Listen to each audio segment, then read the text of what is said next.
पाकिस्तान की बेटियां भी किसी से कम नहीं हैं। हीरो पाकिस्तान में आज हम आपकी मुलाकात करवाने वाले हैं बलूचिस्तान के अलिशबा खान से, जिनका ताल्लुक नोशकी बलूचिस्तान से है। अलिशबा पाकिस्तान की सबसे कम उम्र नावल निगार होने का एजाज़ अपने नाम रखती हैं। फैसल 11 साल की उम्र में उन्होंने नावल निगारी शुरू की और फिर यूनिसेफ ने उन्हें ट्रेल ब्लेजर मुसन्निफ़ा के खिताब से नवाजा, जबकि अक़वाम मुत्तहिदा की आलमी यौम दुख्तर मुहिम में भी उन्हें खराज तहसीन पेश किया गया। कैम्ब्रिज यूनिवर्सिटी स्कॉलरशिप से नवाजा इन्हें गया है। इनसे आपकी मुलाकात करवाते हैं। अलिशबा, अस्सलाम वालेकुम और बहुत बहुत शुक्रिया आपके वक्त का, आपकी तमाम तर अचीवमेंट्स पे तो सबसे पहले आपको बहुत बहुत मुबारकबाद। नोशकी से कैम्ब्रिज तक का सफ़र कैसे समअप करेंगे इसको? वालेकुम अस्सलाम, thank you so much for having me and thank you, आपने इतना काइंड इंट्रोडक्शन दिया।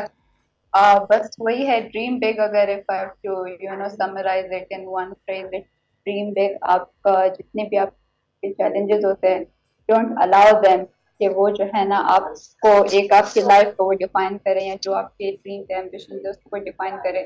और हमेशा आप जो है ना बिल्कुल इंटरनेशनल सोचे और बिल्कुल अनकन्वेंशनली, जो एक चीज़ आज तक हो ही नहीं पाई है उसके बारे में यू ड्रीम। ऑब्वियसली चैलेंजेस बहुत ज़्यादा आएंगे because no one has done it before, but dream big और इंशाल्लाह यू विल बी सक्सेसफुल। अच्छा अलिशबा, ये बताएगा कि आप जो नावल लिखती हैं, आपकी कहानियों के मौज़ूआत क्या होते हैं, स्पेसिफिक मौज़ूआत क्या होते हैं?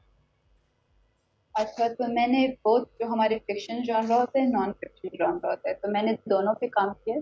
जो मेरी नॉवल थी वो फिक्शनल स्टोरी है और उसकी मेन थीम यही है कि मैंने ये बात नोटिस की है कि आजकल के ज़माने में ना, उसका मतलब थीसिस अगर मैं कहूँ तो उस वक्त यही होगा कि आपके जो इनटेंजिबल एसेट्स होते हैं, एसेट्स का मतलब आपकी गाड़ियाँ गोल्ड ये तो आप जमा कर लें, लेकिन जो इनटेंजिबल उसके एसेट्स होते हैं, मैंने उसमें ये मतलब स्टोरी के थ्रू ये बताया, ये मैसेज दिया है कि दैट इज इक्वली इम्पोर्टेंट। आपके जो फैमिली रिलेशंस हैं, जो ईमान, इंसाफ, ये जो वैल्यूज है, ह्यूमैनिटेरियन वैल्यूज है, यूनिवर्सल वैल्यूज होते हैं, दैट इज इक्वली इम्पोर्टेंट और आपको प्रायोरिटाइज करना चाहिए। और इस बात को डिबेट नहीं किया कि money is not important, obviously that need backdrop में एक बहुत ऑपुलेंट एक तो उसकी जो है ना लाइफ है, लेकिन उसके अगेंस्ट ये डिबेट किया है सिर्फ पैसा ही सब कुछ नहीं। अलिशबा, मैं इस एंगल से भी देख रहा हूँ आपके इस स्टोरी को कि बलूचिस्तान, जहाँ पे बहुत सारे लोग शिकवा करते हैं कि हमारे पास ये मामलात हैं और ये ख़राबियाँ हैं, but you are a prime example कि जो लोग जो कुछ करना चाहते हैं, अगर वो उसको जहद मुसलसल समझ के करें, जद्दोजहद समझ के करें, कॉन्स्टेंटली करें, तो वो कर सकते हैं। I would like you to please pass on a message to the youth of Balochistan. देखिए, मेरी ना एक मुझे ये हो सकता है कि मुझे अलोंग द वे बहुत अच्छे मेंटोर्स, एक जो है ना बहुत मतलब एक अपॉर्चुनिटीज मुझे नहीं मिले थे, बट स्टिल एक जो है ना आप sort of you can say कि थोड़ा सा प्रिविलेज आपको मिल सकता है, थोड़ा सा एज मिला हुआ था मुझे। लेकिन स्टिल 2014 में मैंने अपनी पहली बुक लिखी थी व्हेन आई वाज 11। अभी 2025 और जो मुझे अवार्ड मिला सेलिब्रेट किया जा रहा है, तो ये कोई 11 साल की जर्नी। तो success does not come overnight, और सिर्फ बलूचिस्तान के लिए नहीं, ये सबके लिए ये मैसेज है for the youth, because Pakistan में तो यूथ काफी जो है डोमिनेट करता है, जितना भी आपके पॉपुलेशन और पैराडाइम सब होते हैं। तो अच्छा success does not come over. Alishba, आप अगर हम इमोशनल। बलूचिस्तान की बात करें तो वहाँ पर टैलेंट की भरमार है।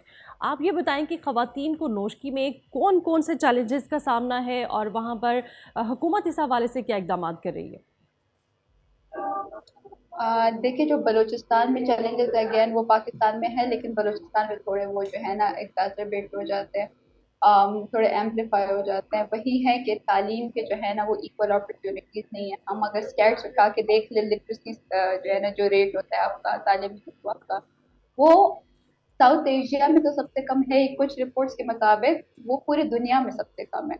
तो व्हाट डज दैट मीन? आपके जो है ना तालीम का मतलब होता है वो आपको एम्पावरमेंट मिले और क्वालिटी एजुकेशन मिले, आपको टेक्निकल स्किल्स मिले। तो that is one of the greatest challenges that Balochistan faces. और फिर जो है ना ऑब्वियसली हेल्थ के इश्यूज होते हैं, but in terms of empowerment and what women can do, so that is education.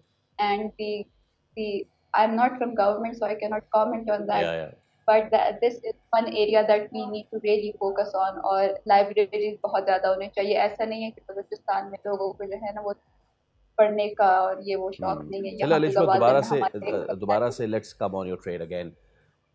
آپ 11 سال کی عمر سے لکھ رہی ہیں, مطلب کہ پتہ نہیں, میں تو اس عمر میں مٹی میں کھیل رہا ہوں گا شاید 11 سال کی عمر میں. سو کس نے آپ کو سپورٹ کیا؟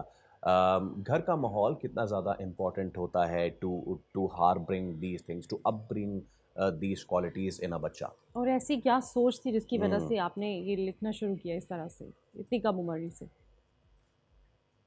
دیکھیے, جو because I've dedicated this award to my parents, my teachers, my province and my country. تو دیکھیے میرے پیرنٹس بہت فارورڈ لوکنگ تھے, وہ خود بہت زیادہ بکس پڑھتے تھے اور بہت ریڈنگ کا شوق تھا.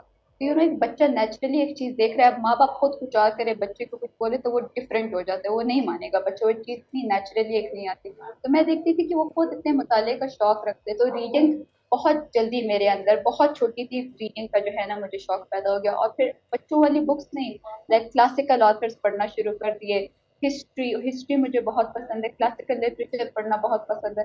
تو پھر آہستہ آہستہ جب میں نے کیا تو پھر مجھے یہ تھا کہ I have to challenge the narrative. جس طرح پاکستان کا پورٹریل کیا گیا تھا میڈیا میں, ویسٹ میں اسلام کا, پٹھانوں کا, because I belong from a Pashtun family in Balochistan.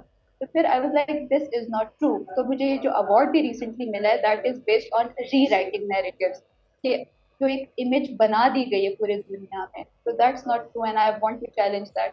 تو وہ گھر کا ماحول, مطلب اوبیسلی پیرنٹس کا اس طرح ہوتا ہے, لیکن again I want to, it's important that I said کہ 11 سال میں نا اسکول تو آپ کو نہیں سکھائے گا اگر آپ نے آتھر بننا ہے. ایک ناول کیسے لکھا جاتا ہے, ڈائلاگ ڈیلیوری کیسے ہوگا, آپ نے کیریکٹرز کیسے ڈیولپ کرنے, پلاٹ. تو I had to self teach my self.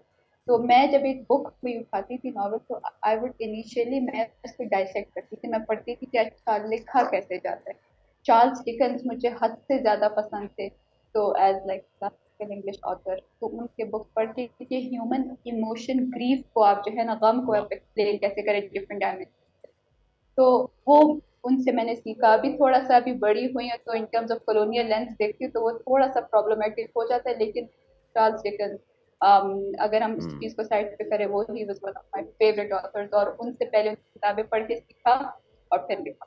Okay ٹھیک ہے, بہت شکریہ Alishba, best of luck for your future endeavours. اور امید میں یہ کرتا ہوں کہ آپ کو دیکھ کے ہمارے بچے یہ موبائل ذرا ایک سائڈ کریں گے, پڑھنے کی طرف آئیں گے, لکھنے کی طرف آئیں گے, کیونکہ چاہے دنیا جتنی بھی ٹیکنالوجیکل ایڈوانس ہو جائے, کتاب پڑھنے اور لکھنے کا نیم البدل نہیں ہو سکتا. بالکل فیصل, ایسا ہی ہے. سبسکرائب کریں اور بیل دبائیں تاکہ کوئی خبر رہ نہ جائے.